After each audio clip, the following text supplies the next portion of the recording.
أشهد أن لا إله إلا الله وحده لا شريك له وأشهد أن محمدا عبده ورسوله أما بعد فأعوذ بالله من الشيطان الرجيم بسم الله الرحمن الرحيم الحمد لله رب العالمين الرحمن الرحيم مالك يوم الدين إياك نعبد وإياك نستعين اهدنا الصراط المستقيم صراط الذين أنعمت عليهم غير المغضوب عليهم ولا الضالين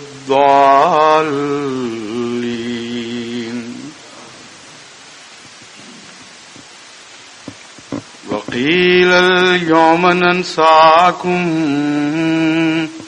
كما نسيتم لقاء يومكم هذا ومأواكم النار وما لكم من ناصرين ذلكم بأنكم اتخذتم آيات الله هزوا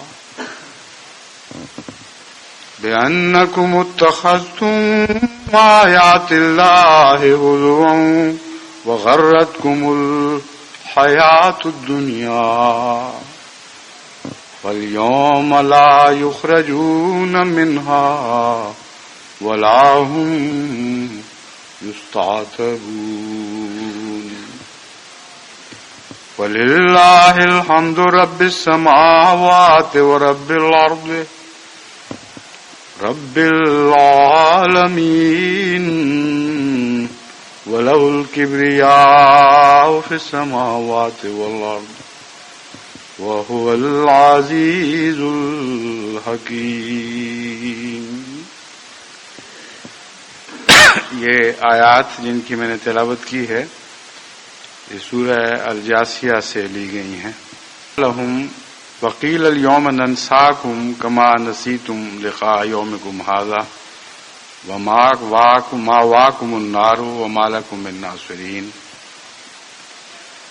اور ان سے کہا جائے گا کہ آج ہم نے تم کو اسی طرح بھلا دیا ہے جیسے تم اس دن کو بھلا بیٹھے تھے جس دن تمہاری ملاقات مقدر تھی، یعنی لقاء یومکم ھذا آج کے دن کی ملاقات کو بھلا بیٹھے تھے.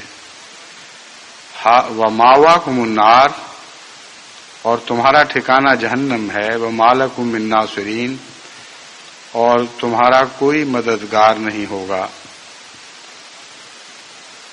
ذالک بأنکم اتخذتم آیات اللہ ہزوا وغرتکم الحیاۃ الدنیا. اس لیے ہے کہ تم نے خدا تعالی کی آیات کو مذاق کا نشانہ بنایا اور ان سے تمسخر کیا. پس آج تمہارا ٹھکانہ جہنم ہے. فغرتکم الحیاۃ الدنیا اور تمہیں دنیا کی زندگی نے ان باتوں کو نظر انداز کرنے میں مدد دی. غرہ کے مطلب ہے دھوکے میں مبتلا کر دیا. دنیا کی زندگی نے تمہیں ان باتوں سے غافل کر دیا، دھوکے میں مبتلا کر دیا اور تم ان باتوں کی اہمیت کو سمجھ نہیں سکے. فَالْيَوْمَ لَا يُخْرَجُونَ مِنْهَا وَلَا هُمْ يُسْتَعْتَبُونَ. بس آج کے دن وہ اس عذاب سے نجات نہیں پائیں گے یخرجون کا مطلب ہے نکالے نہیں جائیں گے، ولا هم یستعتبون، اور ان کی کسی چوکھٹ تک رسائی نہیں ہوگی۔ بس اللہ ہی کے لیے سب تعریف ہے، جو آسمانوں کا بھی رب ہے اور زمین کا بھی رب ہے، تمام جہانوں کا رب ہے، اور اسی کے لیے کبریا ہے آسمانوں میں بھی اور زمین میں بھی، اور وہ عزیز اور حکیم ہے۔ ان آیات میں جو دردناک عذاب کا نقشہ کھینچا گیا ہے، اس میں سب سے پہلے تو یہ بات انسان کے ذہن کو متعجب کرتی ہے کہ کیوں بعض لوگوں کو کسی عذاب کی حالت میں چھوڑ کر بھلا دیا جائے گا۔ دنیا کی تاریخ میں تو ہمیں ایسے بہت سے واقعات ملتے ہیں، بہت سے ایسے قلعوں کے کھنڈرات اب تک موجود ہیں جن کے نیچے زیر زمین ایسے قید خانے تھے جہاں بادشاہوں کی مخالفت کرنے والوں کو ایک دفعہ داخل کر کے بھلا دیا جاتا تھا اور پھر کوئی ان کا پرسان حال نہیں ہوتا تھا۔ اس زمانے میں بھی بعض ممالک کے جیل خانوں کے متعلق بعض اطلاعیں دینے والے ایسی ہی اطلاعیں دیتے ہیں کہ وہاں جب ایک دفعہ کسی کو پھینک دیا جائے تو پھر اس کی کوئی رسائی نہیں ہوتی اور کوئی پوچھنے والا نہیں ہوتا۔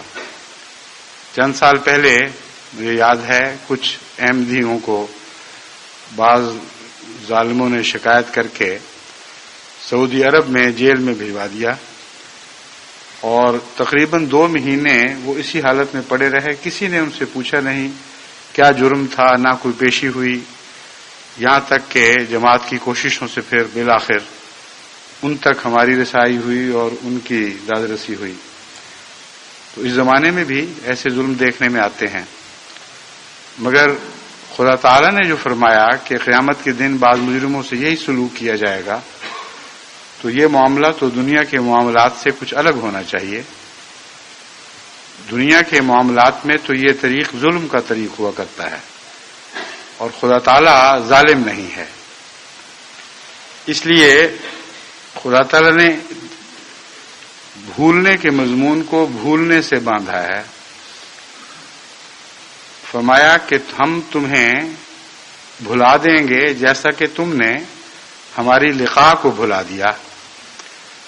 بس پہلی بات تو یہ سمجھ میں آتی ہے کہ ناانصافی کا مضمون نہیں، ظلم کا مضمون نہیں، بلکہ برابر کا بدلہ دیے جانے کا مضمون ہے۔ لیکن یہی کافی نہیں ہے، کیونکہ انسان جب خدا کو بھلا دیتا ہے تو اس کا بھلانا ایک عارضی حیثیت رکھتا ہے، اور محض بھلانے کے نتیجے میں اتنی بڑی سزا کو تسلیم کرنے پر دل آمادہ نہیں ہوتا جب تک اس کے نتیجے میں کچھ اور ایسے مکروہ افعال سرزد نہ ہوں جن کے علم کے بعد انسانی دل مطمئن ہو جاتا ہے کہ ہاں یہ شخص سخت سلوک کا سزاوار تھا۔ بس بھلانے کے نتیجے میں کچھ اور واقعات ہونے چاہیے، کچھ ایسی باتیں رونما ہونی چاہیے جس کے نتیجے میں انسانی فطرت مطمئن ہو کہ ہاں ایسا شخص زیادہ سزا کا مستحق ہے۔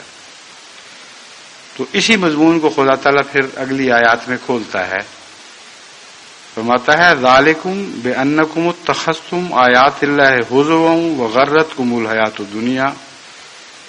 یہ اس لیے نہیں صرف کہ تم نے خدا کو بھلا دیا، اسے یاد نہیں کیا، بلکہ اس حد تک بھلا دیا کہ تم نے خدا تعالی کے نشانات کو مذاق کا نشانہ بنایا اور ان سے تمسخر کرنا شروع کر دیا۔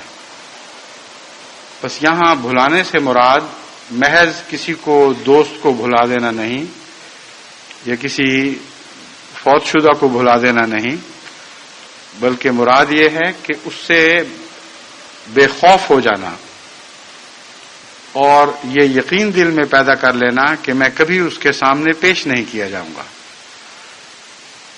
بس لقاء یومکم ھذا میں اس بات کی وضاحت ہے کہ وہ لوگ جو جرموں پر جرت اختیار کرتے ہیں اور بے باک ہو جاتے ہیں، ان کی ایک وجہ یہ ہے کہ وہ دل میں یقین کر بیٹھتے ہیں کہ قیامت ویامت سب قصے ہیں، ان میں کوئی بھی حقیقت نہیں، اور ہم خدا کے حضور پیش نہیں ہوں گے، اور کوئی نہیں ہے جو ہماری جواب طلبی کر سکے۔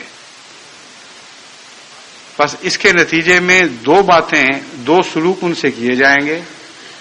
اول یہ کہ چونکہ وہ یہ یقین کر بیٹھے ہیں کہ پیش نہیں کیے جائیں گے، اور اس کے نتیجے میں جرائم پر جرأت کرتے ہیں، اس لیے جب ان کو سزا دی جائے گی تو ان کی پیشی کسی کے سامنے نہیں ہوگی، اور داد رسی کے لیے کسی کوئی چوکھٹ نہیں پائیں گے۔ یستعتبون کا مطلب ہے کسی چوکھٹ تک رسائی پانا۔ تو فرمایا کہ وہ تو خود یہ یقین کر چکے ہیں کہ کوئی ہے ہی نہیں، اور کسی کے سامنے ہماری جواب طلبی نہیں ہوگی، اس لیے عدم کے سامنے ان کی داد رسی بھی نہیں ہو سکتی۔ اپیلیں تو وہاں ہوتی ہیں جہاں کوئی وجود ہو، بس ان سے ان کے اپنے اعتقادات کے مطابق معاملہ کیا جائے گا۔ دوسرے یہ کہ محض بھلا دینا کافی نہیں، بھلا دینے کے بعد بعض بدعمالیوں پر جرأت کرنا اور بے باکی اختیار کرنا، دراصل یہ انسان کو سزاوار قرار دیتا ہے۔ چنانچہ اس کے متعلق فرمایا، دو باتیں بیان فرمائیں۔ وہ تمسخر سے کام لینے لگے، اور دنیا کی زندگی نے انہیں رستے سے بھٹکا دیا اور بے راہ رو کر دیا۔ یہ جو مضمون ہے اس کا روزمرہ کے گناہوں کے ساتھ ایک بڑا گہرا تعلق ہے۔ مغربی دنیا میں جب بھی ہم اسلام کا پیغام پہنچاتے ہیں تو بسا اوقات میں نے دیکھا ہے کہ دلائل کے ساتھ ان کو قائل بھی کر لیا جائے کہ اسلام ایک معقول مذہب ہے اور اس دنیا کے مسائل کا حل رکھتا ہے، تب بھی وہ اسلام کو قبول کرنے پر آمادہ نہیں ہوتے، اور دراصل عیسائیت کے مقابل پر اسلام کو کمتر جان کر اس کا انکار نہیں کرتے، بلکہ اپنی تہذیب سے چمٹے ہوئے ہیں، اور اسلام کے مقابل پر اپنی تہذیب کو قربان نہیں کر سکتے۔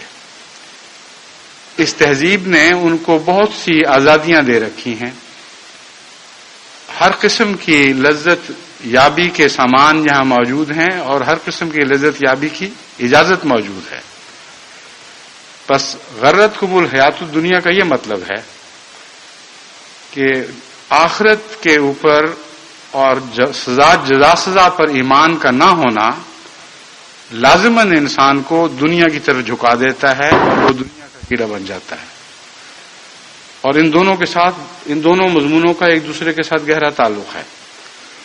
بس جب خدا کو بھلا کر اور یوم آخرت کو بھلا کر انسان دنیا ہی کو سب کچھ سمجھ رہا ہو تو ناممکن ہے کہ وہ ایک موت کے بعد کے متعلق ایک فرضی خیال کے اوپر اس چیز کو قربان کر دے جو اس کے ہاتھ میں ہے، اور وعدہ فردہ پر آج کی ان باتوں کو قربان کر دے جو ان کو وہ حقیقتیں سمجھ رہا ہے۔ کہتے ہیں ایک جھاڑی کے دو پرندوں سے، انگریزی کا محاورہ ہے، اس کا ترجمہ یہ ہے کہ ہاتھ کا ایک پرندہ بہتر ہے۔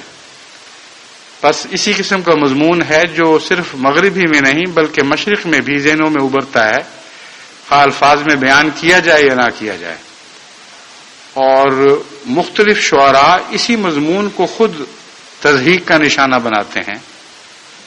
چنانچہ دنیا کے اکثر ادب میں آپ یہ مضمون پائیں گے کہ آئندہ کے وعدوں پر، حور و قصور کے وعدوں پر، کل کی شراب کے وعدوں پر، آج کی حسیناؤں کو اور آج کی شراب کو کیوں قربان کریں؟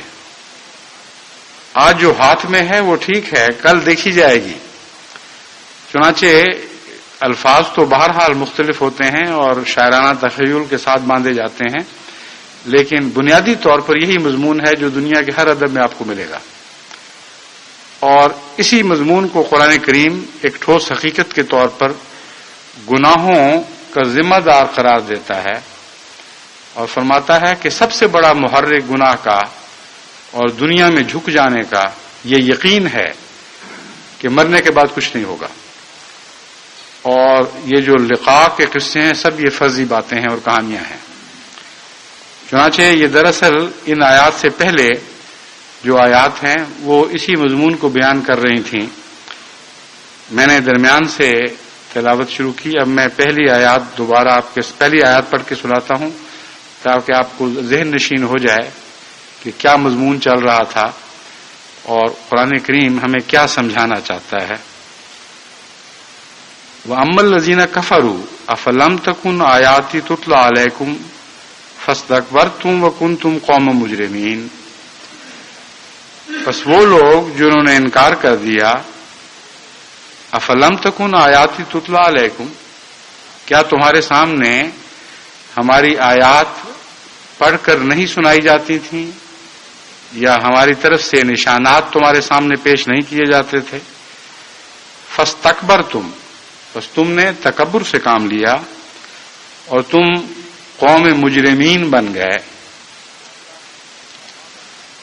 وَإِذَا قِيلَ إِنَّ وَعْدَ اللَّهِ حَقٌّ، اور جب ان کے سامنے یہ کہا جاتا ہے کہ خدا کا وعدہ حق ہے، یقیناً سچا ہے. وَالسَّاعَةُ لَا رَيْبَ فِيهَا، اور قیامت کے متعلق کوئی شک کی گنجائش نہیں ہے، لازماً ہوگی اور لازماً تمہارا سوال و جواب ہوگا. قُلْتُمْ مَا نَدْرِي مَا السَّاعَةُ، تم یہ جواب دیتے ہو کہ ہمیں نہیں پتا کہ قیامت کیا چیز ہے اور ساتھ کیا ہوگی. ان نظن الا ظنا وما نحن بمستيقنين، ہم تو ظنوں میں مبتلا ہیں، خیالات اور توہمات میں مبتلا ہیں. ما نحن بمستيقنين، اور ایک بات پختہ ہے کہ ہم ان باتوں پر یقین کرنے والے نہیں. وَبَدَا لَهُمْ سَيِّئَاتُ مَا عَمِلُوا، بس ان کے لیے ظاہر ہو گیا ان بدعمالیوں کا پھل جن میں وہ مبتلا تھے. وَحَاقَ بِهِم مَا كَانُوا بِهِ يَسْتَهْزِئُونَ، اور ان کا احاطہ کر لیا اس چیز نے جس پر وہ مذاق کیا کرتے تھے. یہاں وَبَدَا لَهُم مَا عَمِلُوا نے اس مضمون کو خوب اچھی طرح کھول دیا ہے کہ محض عقائد کی بنا پر کوئی شخص پکڑا نہیں جاتا، بلکہ عقائد کے نتیجے میں جو بدعمالیاں پیدا ہوتی ہیں ان کے نتیجے میں پکڑا جاتا ہے. اور ہر عقیدے کے ساتھ کچھ بدعمالیوں کا تعلق ہوتا ہے. بس قرآن کریم نے جو عقائد پر زور دیا ہے اور ایمانیات پر زور دیا ہے وہ محض ایک فرضی بات نہیں، بلکہ ہر عقیدے کے ساتھ بعض اعمال کا گہرا تعلق ہوتا ہے اور ہر حقیقت کے انکار کے نتیجے میں بعض بدیاں لازماً پیدا ہوتی ہیں. بس آخرت پر یقین پر جو زور دیا جاتا ہے اس کی سب سے بڑی وجہ یہی ہے کہ اگر آخرت پر ایمان اٹھے تو دنیا کی طرف رجحان اسی نسبت سے بڑھتا چلا جاتا ہے اور اسی حد تک انسان گناہوں پر جرأت کرتا چلا جاتا ہے. بس وہ لوگ جو آخرت کو ظن کی باتیں سمجھنے لگتے ہیں وہ اس دنیا میں کسی قیمت پر بھی اپنی لذتوں سے کنارہ کرنے پر تیار نہیں ہوتے. وہ سمجھتے ہیں کہ فرضی باتوں کے اوپر ہم آج کی لذتوں کو کیوں قربان کریں. یہ وہ مضمون ہے جس کے نتیجے میں بدعمالیاں پیدا ہوتی ہیں، جس کے نتیجے میں حق کو قبول کرنے سے محرومی پیدا ہوتی ہے. یہ دو باتیں ہیں جو قرآن کریم نے کھول کر بیان فرمائی ہیں. بس وہ قومیں جو اسلام سے دور ہیں، جب آپ ان کو اسلام کا پیغام پہنچاتے ہیں تو آپ کو یہ یاد رکھنا چاہیے کہ ان میں بھاری اکثریت خواہ مذہبی ہو یا غیر مذہبی آخرت پر وہ یقین نہیں رکھتی جو آپ کو رکھتے ہیں یا آپ کو رکھنا چاہیے، اور اس کے نتیجے میں محض دلائل کافی نہیں ہیں اور ایسا طریق اختیار کرنا ضروری ہے یا ایسے دلائل بھی دینا ضروری ہے جن کے نتیجے میں اخروی زندگی پر ایمان بڑھے اور انسان کو اس بات کا احساس پیدا ہو کہ میں آزاد نہیں ہوں، میری ضرور جواب طلبی ہوگی. یہ جواب طلبی کا جو فقدان ہے یہ دنیا میں کئی شکلوں میں ظاہر ہوتا ہے، اور اس کا جیسا کہ میں نے بیان کیا ہے قرآن کریم کی روشنی کے مضمون کی روشنی میں ہر قسم کی بدعمالیوں سے تعلق ہے. چنانچہ آج کل جو مغربی دنیا جس دور میں داخل ہو رہی ہے وہ صرف آخرت کی جواب طلبی کے انکار کا دور نہیں، بلکہ دنیا کی جواب طلبی سے بھی انکار کا دور ہے. اور جو انفرادی آزادی پر امریکہ میں اور یورپ میں زور دیا جا رہا ہے، یہ اگلا قدم ہے، یہ اگلا دور ہے جس میں وہ داخل ہو چکے ہیں. پہلا دور ہے مذہب سے دوری کا، جو آخرت میں جواب طلبی سے انکار کے نتیجے میں پیدا ہوتا ہے، اور اس کے نتیجے میں خدا سے تعلق رکھنے والی ساری ذمہ داریوں کو انسان اپنی گردن سے اتار کے پھینک دیتا ہے، اور ساتھ ہی بنی نوع انسان سے تعلق رکھنے والی ان ذمہ داریوں کو بھی انسان ترک کرنے لگتا ہے جن کا مذہب سے تعلق ہو اور مذہبی تعلیم سے تعلق ہو. یہ دور یورپ کی گزشتہ 1-2 صدیوں کا دور تھا، اور مغربی دنیا، یورپ صرف نہیں کہنا چاہیے، امریکہ بھی اس میں شامل ہے، اور مغربی دنیا یا مغربی دنیا سے متصل ساری قومیں اس میں شامل ہیں. ایک عرصے کے بعد آخرت کا سوال نہیں رہتا، بلکہ جواب طلبی کا تصور قریب آ جاتا ہے، اور انسان یہ سوچنے لگتا ہے کہ میں کیوں کسی کے سامنے جواب دے ہوں، جب کوئی خدا نہیں ہے، کوئی پیدا کرنے والا نہیں ہے، میں خود ہوں جو اپنے سامنے جواب دے ہوں. اس لیے مجھے کوئی ضرورت نہیں ہے کہ میں معاشرے کی پابندیوں کا خیال کروں، تہذیب کی پابندیوں کا خیال کروں، اچھے برے کی پابندیوں کا خیال کروں. اس دور میں داخل ہو کر انسانی علوم بھی نئے شاخسانے چھوڑنے لگتے ہیں، اور بدی اور برائی کے درمیان کوئی تمیز باقی نہیں رہتی. چنانچہ آج کل جو مغربی دنیا میں معاشرے سے متعلق اور اخلاقیات سے متعلق فلسفے پڑھائے جاتے ہیں، ان میں اس بات پر زور دیا جا رہا ہے کہ اچھے اور برے کے درمیان جو روایتی تمیزیں تھیں وہ مٹ چکی ہیں، اور ہم نہیں کہہ سکتے کہ اچھا کیا ہے اور برا کیا ہے. ہر شخص آزاد ہے. اگر ماں باپ بچے کو یہ سمجھا کر بعض باتوں سے باز رکھیں کہ یہ باتیں بری ہیں، تو وہ دراصل بچے پر ظلم کرنے والے ہوں گے اور اس کی آزادیاں سلب کرنے والے ہوں گے. چنانچہ جب میں ایک دفعہ جرمنی گیا تو وہاں سوالات میں ایک یہ بھی سوال اٹھایا گیا کہ آپ بچوں کی آزادیاں کیوں سلب کرتے ہیں، کیوں بچوں کو اپنی مرضی سے جو کچھ چاہے کرنے کے نہیں دیتے. اور جب میں نے اس کا جواب دیا اور سمجھانے کی کوشش کی تو کسی نے بتایا، غالباً مجلس میں سے ہی، کہ ہمارے اسکول میں تو عام طور پر اسکول میں نہیں بلکہ سب اسکولوں میں بالعموم استاد یہ کہنے لگ گئے ہیں کہ یہ سب پرانی باتیں ہیں کہ یہ کرو اور یہ نہ کرو، ہر شخص آزاد ہے، جو دل میں آتا ہے کرو، اور اگر تم نے نہ کیا تو پھر تم نفسیاتی الجھنوں کے شکار ہو جاؤ گے اور نفسیاتی بیماریوں میں مبتلا ہو جاؤ گے.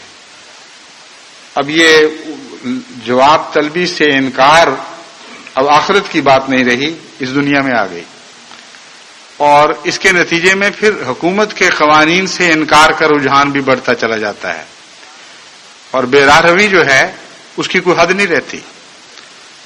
بس قرآن کریم جو مضمون بیان کرتا ہے اس میں بہت ہی گہرائی ہوتی ہے، اور انسانی فطرت سے اس کا گہرا تعلق ہوتا ہے. بس یہاں فرمایا کہ دنیا میں دنیا کی طرف تمہارا بڑھتا ہوا رجحان تمہیں بے راہ رو کر دے گا اور بھڑکا دے گا اور فرائض سے غافل کر دے گا. اور آج مغربی دنیا میں ہم یہی دور دیکھ رہے ہیں. میں نے اس سوال کرنے والے سے کہا کہ یہ جو تم نے سوال اٹھایا ہے اپنے استاد سے پوچھو کہ اس سوال کی آخری حد کون سی ہوگی؟ اگر ماں باپ کو یہ حق نہیں ہے کہ بچوں کو بعض باتیں کرنے سے روکیں، تو حکومت کو کیا حق ہے کہ شہریوں کو بعض باتیں کرنے سے روکے؟ کسی معاشرے کو کیا حق ہے کہ کسی کو کسی بات کا کوئی بات کرنے سے روکے؟ اور ایک دفعہ یہ بات تسلیم کر لی جائے کہ کسی کو کسی سے روکنے کے کوئی حق نہیں، ورنہ وہ شخص بیچارہ جس کو روکا جاتا ہے نفسیاتی بیماریوں میں مبتلا ہو جائے گا، تو ہر قانون دنیا سے اٹھ جائے گا اور کسی کو کوئی حق نہیں رہتا۔ ایک انسان کا دل چاہتا ہے وہ چوری کرے، کیوں اس کو چوری نہیں کرنے دیتے؟ بعض لوگوں کا دل چاہتا ہے کسی کے منہ پہ تھپڑ ماریں، کیوں نہیں مارنے دیتے؟ بعض دفعہ بغیر وجہ کے بھی دل چاہنے لگ جاتا ہے۔ بعض بچوں کو عادت ہوتی ہے وہ برداشت نہیں کر سکتے، کسی بچے کمزور بچے کو دیکھیں تو جب تک اس کو مار نہ لیں، اس کو دھکا نہ دے دیں، اس وقت تک ان کو مزہ نہیں آتا۔ یہی بچپن کی عادت بعض بڑوں میں بھی ہو جاتی ہے، اچانک ان کے دماغ میں جنون اٹھتا ہے کہ ہم کسی کو کچھ چھیڑیں، تنگ کریں، اس کے بغیر ان کو لطف نہیں آتا۔ اگر انسانی نفسیات کا یہ تقاضا ہے کہ جو خواہش ہو اس کو پورا کر دینا چاہیے اور روکنے کا کسی کو حق نہیں، تو پھر صرف مذہب کا سوال نہیں باقی رہتا، دنیا کے ہر معاملے میں اور تعلقات کے ہر دائرے میں یہی قانون نافذ ہوگا، اور اس کے نتیجے میں انسان کلیتاً ہر ذمہ داری سے آزاد ہو جائے گا۔ پس ذمہ داریوں سے آزادی کا رجحان ہے جو آج کی دنیا میں آپ دیکھ رہے ہیں، اور یہ رجحان دن بدن بڑھتا چلا جا رہا ہے۔ ان کو آپ جب تبلیغ کرتے ہیں اور یہ کہتے ہیں کہ اسلام میں یہ خوبیاں ہیں اور اسلام میں وہ خوبیاں ہیں، تو آخر پر اکثر ان کی تان اس بات پر ٹوٹتی ہے کہ عورت کو کیا آزادی اسلام کیا آزادی دیتا ہے، اور اس سوال پر پھر مرد اور عورتیں سب مشترک ہو جاتے ہیں، اکٹھے ہو جاتے ہیں۔ آپ جواب دیں اور ان کو مطمئن بھی کرائیں عقلی طور پر، لیکن ان کی مسکراہٹ بتا رہی ہوتی ہے کہ جو تم چاہو کر لو، ہم اس معاشرے کو چھوڑنے والے نہیں۔ عورتیں جو بن ٹھن کر باہر نکلتی ہیں اور مردوں کی کش کو اپنی طرف مائل کرنے کی کوشش کرتی ہیں، ارادتاً یا غیر ارادی طور پر، اپنے رہن سہن کی طرز کی بنا پر میری مراد ہے، وہ مردوں کو اپنی طرف مائل کرنے کی کوشش کرتی ہیں، ان کو وہ سمجھتے ہیں کہ واپس تو اب کوئی نہیں دھکیل سکتا، نہ ہم ان عادتوں کو چھوڑنے والے ہیں۔ بس یہ وہ مقام ہے جو انتہائی خطرناک مقام ہے، اس کا آغاز اسی کمزوری سے ہوا ہے جس کا قرآن کریم نے ذکر فرمایا کہ آغاز اس بات سے ہوتا ہے کہ دنیا یہی ہے، اس کے بعد کوئی زندگی نہیں، اگر ہے تو شاید بھوت پریت قسم کی زندگی ہو، شاید روحوں کا دنیا میں بھٹکتے رہنا اور اپنے دنیا کے تعلقات کو دوبارہ قائم کرنے کی کوشش کرنا اس زندگی کا مزاج ہے، اس کے سوا اس کی کوئی حقیقت نہیں۔ لیکن جواب طلبی کے نقطۂ نگاہ سے یہ لوگ اخروی زندگی کے قائل نہیں رہتے۔ آج کل مغربی دنیا میں ایک یہ بھی رجحان بڑھ رہا ہے کہ مرنے کے بعد کی زندگی کے تذکرے کیے جائیں اور سائنسی لحاظ سے یا فلسفیاتی لحاظ سے ثابت کیا جائے کہ مرنے کے بعد انسان کسی نہ کسی شکل میں زندہ رہے گا۔ میں نے اس قسم کے لٹریچر کا مذہبی نقطۂ نگاہ سے بڑا گہرا مطالعہ کیا ہے، اور میں اس بات کو اس مطالعہ کے بعد آپ کو وثیق سے بتاتا ہوں کہ ان کے جو مرنے کے بعد کی زندگی کے پر یقین کرنا یا اس کی باتیں کرنے کا رجحان ہے، اس کا جواب طلبی سے کوئی تعلق نہیں ہے۔ آپ کسی جدید لٹریچر میں یہ بات نہیں پائیں گے کہ مرنے کے بعد انسان کی روح کسی شکل میں اس لیے زندہ رہے گی کہ وہ خدا کی طرف لوٹائی جائے اور خدا اس سے جواب طلبی کرے۔ اس مضمون کا دور سے بھی کوئی ذکر ان کے کتابوں میں اور ان کے تحقیقات میں آپ کو نہیں ملے گا۔ ان کی مرنے کے بعد کی زندگی کا تصور، ان کا مرنے کے بعد کی زندگی کا تصور ایک خوش فہمی سے تعلق رکھتا ہے، ایک خام خیالی سے تعلق رکھتا ہے۔ موت سے تو انکار ان کو نہیں ہے، اور ہر انسان کا دل چاہتا ہے کہ میں ہمیشہ کے لیے زندہ رہوں، اور زندگی کے انقطاع کے بعد ایک بے چینی لگ جاتی ہے۔ ہر انسان سمجھتا ہے کہ کیا یہی سب کچھ تھا؟ میں پیدا ہوا، میرے دوست تعلقات والے پیدا ہوئے، ہمارے بڑے پیدا ہوئے اور آ کے گزر گئے اور بس یہ سلسلے ختم ہو گئے۔ یہ سوال ان کو بے چین کر دیتا ہے۔ دل چاہتا ہے کہ کسی طرح مرے ہوئوں سے تعلق جوڑ سکیں۔ اس خواہش کی بنا پر، نہ کہ خدا سے تعلق جوڑنے کی خواہش کی بنا پر، یہ ایک فرضی زندگی کا تصور باندھتے ہیں اور اسی کے اوپر مضامین لکھتے ہیں۔ چنانچہ ان کی مرنے کے بعد کی زندگی کا مضمون یہی ختم ہو جاتا ہے کہ ہمارے پرانے تعلق والے عزیز یا دوست جو مر گئے، وہ کسی نہ کسی شکل میں زندہ رہ کر ہم سے دوبارہ تعلق قائم کر سکتے ہیں۔ اس مضمون کا قرآنی مضمون سے دور کا بھی واسطہ نہیں۔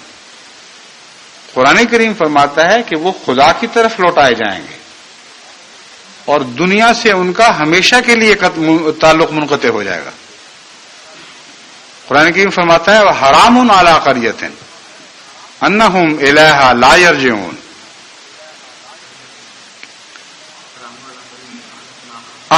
حرام علی قریۃ اہلکناها انہم الیہا لا یرجعون، کہ حرام کر دیا ہے ہم نے کسی بستی پر جس کے باشندے رہنے والے جب ایک دفعہ مر جائیں تو وہ ہرگز کبھی لوٹ کر دوبارہ وہاں نہیں آئیں گے۔ بس دیکھیں، بظاہر ایک ہی قسم کا مضمون ہے جس پر یہ بھی ایمان لا رہے ہیں اور اہل ایمان بھی، خدا تعالیٰ پر یقین کرنے والے بھی ایمان لاتے ہیں، لیکن بنیادی طور پر ان کے محرکات بھی الگ ہیں اور ایک دوسرے سے بالکل جدا جدا ہیں۔ ان کا مرنے کے بعد زندگی پر ایمان، اس زندگی پر ایمان کے نتیجے میں اور اس کی بڑی ہوئی خواہش کے نتیجے میں پیدا ہوتا ہے، اور مرنے والوں کو بھی دوبارہ اپنی طرف لوٹا دیتے ہیں۔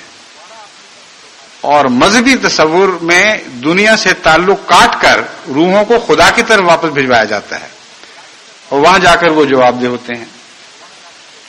بس یہ وہ تصور ہے مذہبی کہ تم مرو گے، خدا کی طرف لوٹائے جاؤ گے اور وہاں تمہارے سے جواب طلبی کی جائے گی۔ یہ بنیادی تصور ہے جو گناہوں کے قلع کما کرنے کے لیے ضروری ہے، اور اس تصور سے آپ جتنا دور ہوتے چلے جائیں گے اتنا ہی توہمات کا شکار ہوتے چلے جائیں گے اور اتنا ہی غیر ذمہ دار ہوتے چلے جائیں گے۔ آخر وہ مقام آتا ہے جب انسان جرائم پر بے دھڑک ہو کر جرأت اختیار کرتا ہے، نہ وہ پھر خدا کو جواب طلبی کا حق دے سکتا ہے، نہ انسان کو جواب طلبی کا حق دے سکتا ہے۔ وہ سمجھتا ہے کہ میں آزاد ہوں، مروں گا، یہیں ختم ہو جاؤں گا، زندگی میں جو کچھ میں کر سکتا ہوں میں کروں گا، کوئی مجھے روکنے والا نہیں۔ اس دور میں جب دنیا داخل ہوتی ہے تو جرائم اس تیزی سے پرورش پاتے ہیں کہ ان پر پھر کوئی حکومتیں اختیار نہیں رکھتی اور کسی طرح ان کو روک نہیں سکتی۔ آج کل انگلستان میں ٹیلی ویژن پر اس قسم کی بحثیں بہت آتی ہیں کہ جرائم بڑھ رہے ہیں، ان کو کس طرح روکا جائے، پولیس قوانین میں کیا تبدیلیاں پیدا کی جائیں، کیا ان کو اختیار دیے جائیں، کیا اختیار نہ دیے جائیں۔ اور جب میں ان پروگراموں کو دیکھتا ہوں تو حیرت ہوتی ہے کہ قرآنی حکمتوں سے ہٹ کر جب دنیا کے حکمتوں والے بھی باتیں کرتے ہیں تو بالکل جاہلانہ باتیں ہوتی ہیں۔ جرائم کو قوانین نہیں روکا کرتے، کوئی دنیا کا قانون، کوئی دنیا کی پولیس جرائم کو روک نہیں سکتی، جرائم کو دبا سکتی ہے۔ اور جرائم کو روکنے کے لیے صرف خدا تعالی کا تصور اور اس سے تعلق کا تصور ہے جو حقیقت میں کام کر سکتا ہے۔ ایسا انسان جو خدا پر یقین رکھتا ہے اور خدا پر سے ملاقات کا یقین رکھتا ہے، اس کے اندھیرے بھی روشن ہو جاتے ہیں، کیونکہ اسے چھپنے کی کوئی جگہ نظر نہیں آتی۔ وہ جہاں بھی جائے، جس حالت میں زندگی بسر کرتا ہو، وہ آنکھوں کے نیچے رہتا ہے اور نظر کے سامنے رہتا ہے۔ یہی وہ ایک حقیقت ہے جو انسان کو گناہوں سے پاک کر سکتی ہے. اس کے سوا اور کوئی طریق گناہوں سے پاک ہونے کا نہیں ہے. بس دنیا کی خرابیاں ہوں یا مذہبی امور سے تعلق رکھنے والے گناہ ہوں، تمام جرائم کی جڑ اس بات میں ہے کہ ہم خدا سے لقاء کے مضمون کو بھلا دیتے ہیں اور رفتہ رفتہ اس سے پیچھے ہٹتے چلے جاتے ہیں. ظاہراً انکار کریں یا نہ کریں، ہماری روزمرہ کی زندگی میں خدا سے مرنے کے بعد ملنے کا تصور کمزور پڑتا چلا جاتا ہے، اور جتنا یہ تصور کمزور پڑتا چلا جاتا ہے اتنا ہی انسان گناہوں پر دلیری اختیار کرتا چلا جاتا ہے. یہاں تک کہ معاشری گناہ بھی، جن کو ہم قانون شکنی کہتے ہیں، وہ بھی زور مارنے لگتے ہیں اور رفتہ رفتہ تمام سوسائٹی انارکی میں تبدیل ہو جاتی ہے. بس جماعت احمدیہ کو ان بنیادی حقیقتوں کو ہمیشہ سامنے رکھنا چاہیے.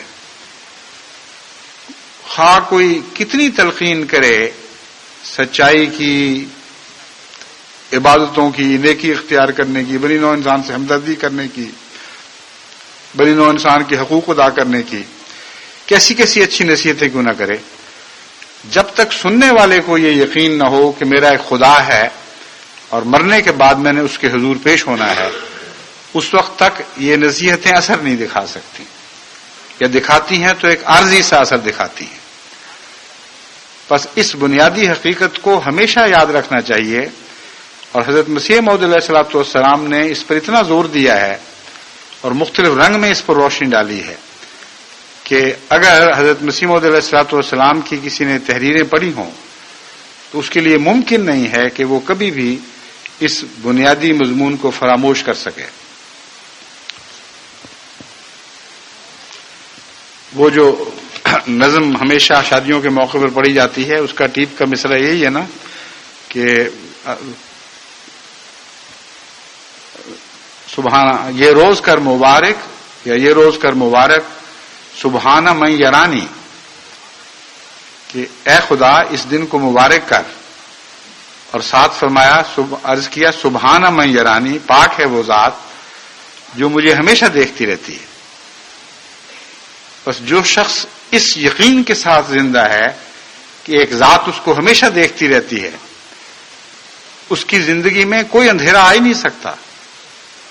وہ روشنی کے وقت بھی روشنی میں رہتا ہے اور اندھیروں کے وقت بھی روشنی میں رہتا ہے.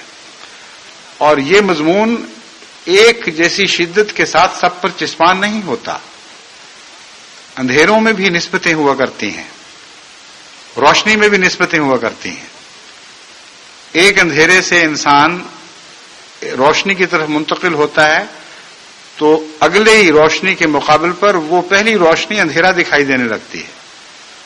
اس لیے بہت لمبا سفر ہے، اور اس کا علاج یہی ہے کہ خدا کے تصور کو زیادہ سے زیادہ تازہ کیا جائے اور زیادہ سے زیادہ اپنی زندگی کا حصہ بنایا جائے، اور زیادہ سے زیادہ لمحات میں خدا تعالیٰ کے وجود کا تصور باندھا جائے. یہی ایک طریق ہے جس سے حقیقی معنوں میں انسان گناہوں سے نجات پا سکتا ہے. حضرت مسیح موعود علیہ الصلوۃ والسلام فرماتے ہیں افسوس کا مقام ہے کہ یہ دنیا چند روزہ ہے، لیکن اس کے لیے وہ کوششیں کی جاتی ہیں کہ گویا کبھی یہاں سے جانا ہی نہیں. انسان کیسا غافل اور ناسمجھ ہے کہ علانیہ دیکھتا ہے کہ یہاں کسی کو ہمیشہ کے لیے قیام نہیں ہے، لیکن پھر بھی اس کی آنکھ نہیں کھلتی. اگر یہ لوگ جو برے کہلاتے ہیں اس طرف توجہ کرتے تو کیا اچھا ہوتا. دنیا کی عجیب حالت ہو رہی ہے جو ایک درد مند دل کو گھبرا دیتی ہے. بعض لوگ تو کھلے طور پر طالب دنیا ہیں اور ان کی ساری کوششیں اور تگ و دو دنیا تک محدود ہے، لیکن بعض لوگ ہیں جو اسی مردود دنیا کے طلبگار، مگر وہ اس پر دین کی چادر ڈالتے ہیں. جب اس چادر کو اٹھایا جاوے تو وہی نجاست اور بدبو موجود ہے. یہ گروہ پہلے گروہ کی نسبت زیادہ خود خطرناک اور نقصان رساں ہے.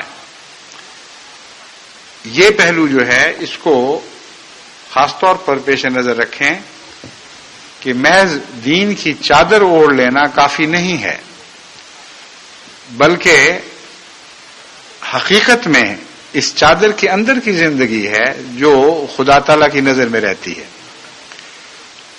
بس جب تک ہم پوری کوشش کر کے چادر سے باہر کی زندگی کو چادر کی اندر کی زندگی کے مطابق نہ کر لیں، اس وقت تک ہم مقام امن میں نہیں آ سکتے۔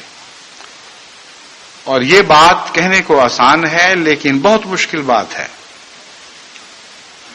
ایسی بات ہے جس پر ساری زندگی محنت کرنے کی ضرورت ہے، کیونکہ میں نہیں سمجھتا کہ خدا کے غیر معمولی فضل کے سوا کوئی انسان یقین کے ساتھ یہ کہہ سکتا ہو کہ میری چادر سے باہر کی زندگی میری چادر کے اندر کی زندگی کے مطابق ہے۔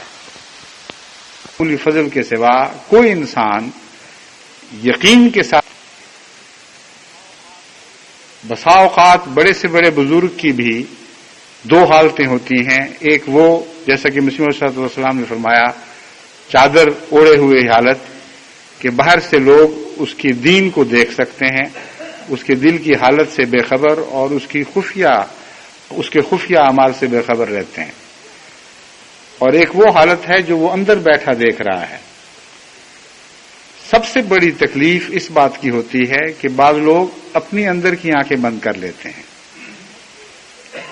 اور یہ تب ہوتا ہے جب انسان اس احساس سے بالکل غافل ہو جاتا ہے کہ خدا مجھے دیکھ رہا ہے۔ بس اس مضمون کو اچھی طرح ذہن نشین کرانے کے لیے میں تفصیل سے یہ بات آپ کو سمجھانے کی کوشش کر رہا ہوں کہ ہم میں سے وہ جو سچا ایمان لانے والا ہے اور واقعتاً ایمان لانے والا ہے، وہ یہ تو کہہ ہی نہیں سکتا، یہ تو سوچ ہی نہیں سکتا کہ میں خدا کے سامنے پیش نہیں ہوں گا۔ ہر احمدی یہ یقین رکھتا ہے، لیکن پیش ہونے سے پہلے اس دنیا میں اگر اس کو یہ پتہ نہ ہو کہ خدا مجھے دیکھ رہا ہے تو اسی حد تک پیش ہونے کی ذمہ داریوں سے وہ غافل ہوتا چلا جائے گا، اور اس یقین کے باوجود کہ میں نے خدا کے سامنے پیش ہونا ہے، انسان اپنے گناہوں کی حالت سے غافل ہونا شروع ہو جاتا ہے، کیونکہ وہ سمجھتا ہے کہ گناہوں کو میں نے اندھیرے کی حالت میں کیا ہے اور گناہوں کے وقت کوئی اسے دیکھ نہیں رہا تھا۔ باشعور طور پر وہ چاہے نہ سمجھے، لیکن غیر شعوری طور پر یہ یقینی بات ہے کہ گناہ کے وقت انسان خدا کی نظر سے غافل رہتا ہے۔ یہ حالت جب بد سے بدتر ہونی شروع ہو تو بالآخر ایسے انسان کو خود اپنی اندر کی حالتوں کا بھی علم نہیں رہتا، اور انسان غفلتیں کرتا ہے لیکن محسوس نہیں کرتا ہے کہ میں نے کیا کیا۔ یہ وہ چادر کے اندر ایک اور چادر ہے جس کے اندر وہ داخل ہو جاتا ہے، اور اس حالت سے لوگوں کو نکالنا بہت ہی مشکل کام ہے۔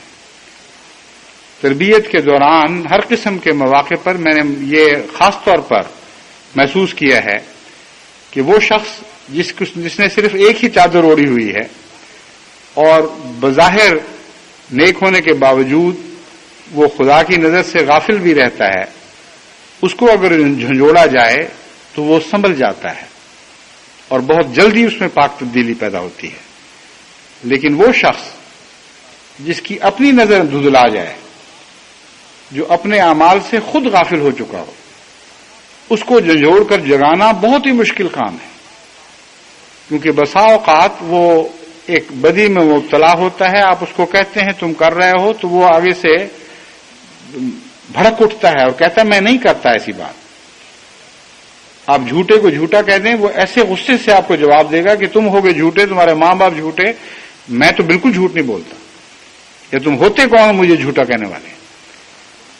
اور کبھی وہ یہ نہیں سوچتا کہ اس کی ساری زندگی جھوٹ میں صرف ہوتی ہے۔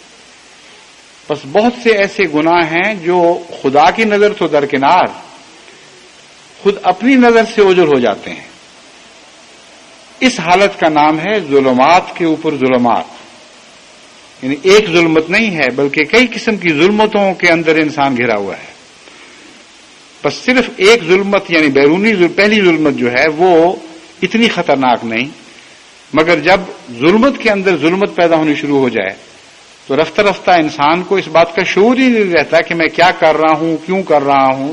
اس کی نظر سے تمام حقیقتیں اوجھل ہو جاتی ہیں.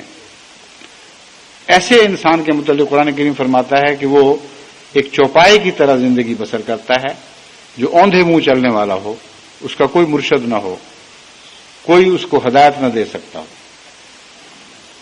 بس عقیدہ وہی ہے بنیادی، یعنی خدا سے مرنے کے بعد لقاء کا عقیدہ. اس کے جتنے آپ قریب جائیں گے اتنا آپ کو روشنی نصیب ہوگی، جتنا اس عقیدے کو باشعور طور پر چمٹیں گے اور اس کی پناہ میں آئیں گے اتنا ہی آپ ظلمات سے روشنیوں کی طرح سفر کرنے والے ہوں گے. جتنا اس عقیدے سے غفلت کی حالت میں یا باشعور طور پر پیچھے ہٹیں گے اتنا ہی گناہوں میں مبتلا ہوتے چلے جائیں گے، یہاں تک کہ اپنی حالت سے کلیتاً بے خبر ہو جائیں گے. بس نسی کا مضمون یعنی بھلا دینے کا مضمون دراصل ان سب باتوں کو بھلا دینا ہے. جب خدا تعالیٰ فرماتا ہے کہ تم نے یوم لقاء یوم آخر کو بھلا دیا، اس لیے سزا دیتا ہوں، تو یہ کوئی ایسا ظالمانہ فیصلہ نہیں ہے جیسا کہ میں نے مثال دی کہ دنیا کے بادشاہ کسی کو جیل میں ڈال کے بھلا دیتے ہیں، بلکہ اس کا بہت گہرا انسانی نفسیات سے تعلق ہے. انسان جب لقاء کے مضمون کو بھلاتا ہے تو رفتہ رفتہ اپنے آپ سے بھی غافل ہوتا چلا جاتا ہے، اور جو اپنے آپ کو بھلا دے وہ کیسے شکوہ کسی اور سے کر سکتا ہے کہ مجھے تم نے بھلا دیا. بس اللہ تعالیٰ سے دعا کرتے رہنا چاہیے کہ وہ ہمیں اپنی لقاء کی حقیقی معرفت عطا کرے اور ہم موت کو یاد رکھنے والے ہوں، بھلانے والے نہ ہوں. موت دنیا کی سب سے زیادہ یقینی حقیقت ہے لیکن سب سے زیادہ بھلائی جاتی ہے. کتنے لوگ ہیں جو ہم سے پہلے گزر گئے اور پھر کبھی خوابوں کے سوا ان کی صورت نہیں دیکھی، مگر اس کے باوجود انسان اس دنیا میں جیسا کہ مسیح علیہ السلام نے لکھا ہے اس طرح رہتا ہے جیسے ہمیشہ یہی رہے گا. اپنے مفادات کی خاطر، اپنے دنیاوی مفادات کی خاطر بے دھڑک آخرت کے مفادات کو قربان کرتا ہے، چھوٹی چھوٹی باتوں پر اپنے عزیزوں سے ناراض ہوتا ہے، ان کی زندگی بھی تلخ کرتا ہے، اپنی زندگی بھی تلخ کرتا ہے، اور نہیں سوچتا کہ اس چند روزہ دنیا نے جب ختم ہونا ہے تو انسان کو یوں محسوس ہوگا جیسے میں رہا ہی کچھ نہیں، چند گھڑیاں رہا ہوں. اس وقت یہ احساس پیدا ہوتا ہے کہ خام خواہ تھوڑی دیر کی خاطر میں نے ساری زندگی برباد کر لی، اور انسان یہ ارادے کرتا ہے کہ میں واپس جاؤں تو پھر میں یہ کام کروں. یہ سب جھوٹے قصے ہیں. آج اگر آپ کو موت کا احساس نہ ہوا تو آپ کی یہ زندگی سنور نہیں سکتی. موت کے وقت کا احساس گزشتہ زندگی کو سنوار نہیں سکتا. یہ دو دائمی حقیقتیں ہیں، ان کو اگر آپ نے بھلا دیا تو کچھ بھی حاصل نہیں رہے گا. اگر ان کو آپ اچھی طرح ذہن نشین رکھیں اور پکڑے رکھیں تو آپ کی انفرادی اصلاح کے لیے بھی یہ عظیم الشان کام سر انجام دیں گی، اور قومی اصلاح کے لیے بھی یہ دو باتیں یعنی جماعت کی زندگی کے لیے اور اس کی بقا کے لیے بہت عظیم الشان کام سر انجام دینے والی ہوں گی. بزرگوں نے جو قبروں کی زیارت کا لکھا ہے اس کی وجہ یہ نہیں ہے کہ قبروں سے وہ کچھ مانگنے جاتے تھے. تمام انبیاء قبروں کی زیارت کرنے والے تھے. حضرت مسیح موعود علیہ الصلوۃ والسلام اپنی معمولیت سے پہلے بھی بزرگوں کی قبروں پر بھی جایا کرتے تھے اور ویسے بھی قبور کی زیارت کیا کرتے تھے. یاد رکھیں کہ اس میں ہرگز نعوذ باللہ من ذالک مردہ پرستی کا تصور داخل نہیں. ان کو مردہ پرستی کا، جن بزرگوں کی میں بات کر رہا ہوں، مردہ پرستی سے تو اس طرح کراہت کرتے تھے جیسے ایک نفیس طبیعت کا انسان ظاہری گندگی سے کراہت کرتا ہے. اس کے باوجود قبروں کے پاس جانا یا قبرستانوں میں جا کر ان کا خدا کی یاد میں غافل ہونا دراصل موت یاد کرانے کی خاطر ہوا کرتا تھا. آج کل کے زمانے میں بھی لوگ پاکستان میں اور بعض دوسرے ممالک میں قبروں کی زیارت کرتے ہیں، بلکہ بالکل الٹ مقصد کے لیے. بزرگ قبروں پہ اس لیے جاتے ہیں کہ موت یاد آئے اور یقین کریں کہ یہ سب لوگ مر چکے ہیں، اور جو مردہ دل لوگ ہوں وہ قبروں پر اس لیے جاتے ہیں کہ ان کو وہ یہ سمجھیں کہ یہ بھی نہیں مرے جو بظاہر مرے ہوئے دکھائی دیتے ہیں، اور وہ سمجھتے ہیں کہ یہ بھی زندہ ہیں اور ان سے مانگا جا سکتا ہے، ان سے مرادیں حاصل کی جا سکتی ہیں. بس ظاہری طور پر دیکھیں زیارت ایک ہی قسم کی ہے، لیکن نتائج کتنے مختلف ہیں. ایک زیارت موت کو بھلا دینے والی زیارت ہے، یعنی جو مرے ہوئے ہیں ان کو بھی زندہ سمجھ رہے ہیں، اور ایک زیارت ہے جو زندوں کو بھی موت کا خوف دلاتی ہے. بس موت کو یاد رکھنا جواب طلبی کی خاطر یہ تمام انسانی ہر قسم کے انسانی معاشرے کی اصلاح کے لیے ضروری ہے. اور صرف مذہبی معاشرہ نہیں، غیر مذہبی معاشرہ بھی اگر لقاء کا قائل ہو جائے تو مذاہب کے اختلاف کے باوجود انسان کے اخلاق پر اس لقاء کا بہت ہی گہرا اثر پڑتا ہے. اللہ تعالی ہمیں اس کی توفیق عطا فرمائے، اور جماعت احمدیہ کی اصلاح میں لقاء باری تعالی کا عقیدہ غیر معمولی اثر دکھانے لگے. اس کی دعا کا خیال مجھے اس لیے آیا ہے کہ بسا اوقات میں نے دیکھا ہے کہ نصیحتیں کی جاتی ہیں، مسلسل کی جاتی ہیں، مگر اثر نہیں ہوتا. پھر میں جھنجھوڑتا ہوں اپنے آپ کو، تلاش کرتا ہوں وجوہات، کیا وجہ ہوئی کہ بعض بدیاں جماعت سے دور نہیں ہو رہی، بعض معاشرتی خرابیاں ہیں جو مٹنے میں نہیں آ رہی، کیا میرے بیان میں کوئی کمزوری رہ گئی یا کچھ ایسی باتیں ہیں جن تک نظر نہیں پہنچ سکی. تو ان کی تلاش میں میری نظر اس بات پر آ کے ٹھہری کہ حقیقت میں اس تمام بدیوں کا لقائے یوم